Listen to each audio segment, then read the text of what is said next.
নমস্কার, আমি cooking blog page থেকে সকলকে আমন্ত্রণ জানাচ্ছি আজকের রেসিপি মলা মাছের চচ্চড়ি রান্নার রেসিপিটি সম্পূর্ণ দেখার অনুরোধ রইল।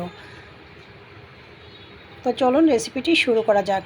তো এখানে আমি নিয়ে নিয়েছি কয়েক রকমের সবজি। যেই পাত্রটিতে রান্না করব ওই পাত্রটিতে নিয়ে নিয়েছি কুচানো আলু, টমেটো, সাত বাগানের পুঁই শাক পাতাসহ, বেগুন একটি চিকন করে কেটে, পরিমাণ মতো পেঁয়াজ কুচি, পরিমাণ মতো পেঁয়াজ রসুন বাটা, স্বাদ মতো কাঁচা লঙ্কা,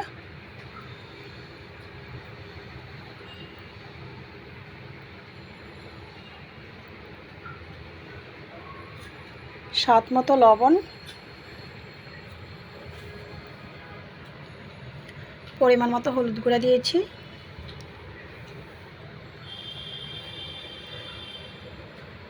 স্বাদ মতো লঙ্কার গুঁড়াও দিয়ে দিয়েছি,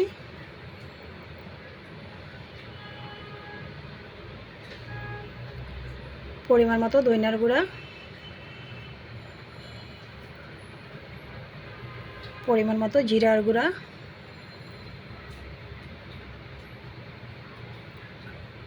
সরিষার তেল,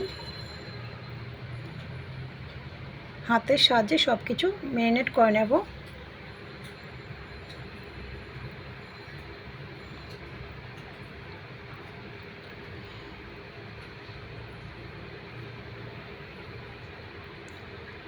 তারপর যে আমি দিয়ে দিয়েছি মলা মাছ। তো আপনারা যে কোনো ধরনের ছোটো মাছ দিয়ে রান্নাটা করে নিতে পারেন। আবারও সব কিছু হাতের সাহায্যে ম্যারিনেট করে নিয়েছি।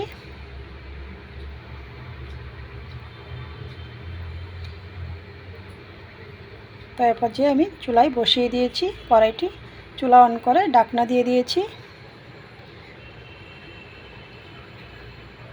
চুলার আঁচ মিডিয়াম হাইটে রান্নাটা করব। ফিরে আসছি কয়েক মিনিট পর। ঢাকনা নামিয়ে নাড়াচাড়া করে নিয়েছি, আবারও ঢাকনাটা দিয়ে দিয়েছি। ফিরে আসছি খানিকক্ষণ পর, দিয়ে দিয়েছি রাঁধুনি মশলা। তো আপনাদের হাতের কাছে থাকলে অ্যাড করবেন, নয়তো নয়। আবারও নাড়াচাড়া করে নিয়েছি।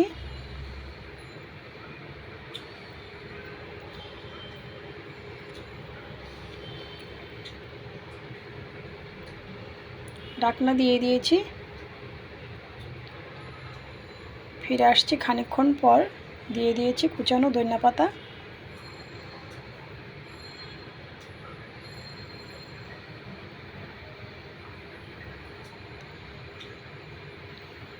আবারও নাড়াচাড়া করে ঢাকনা দিয়ে দিয়েছি।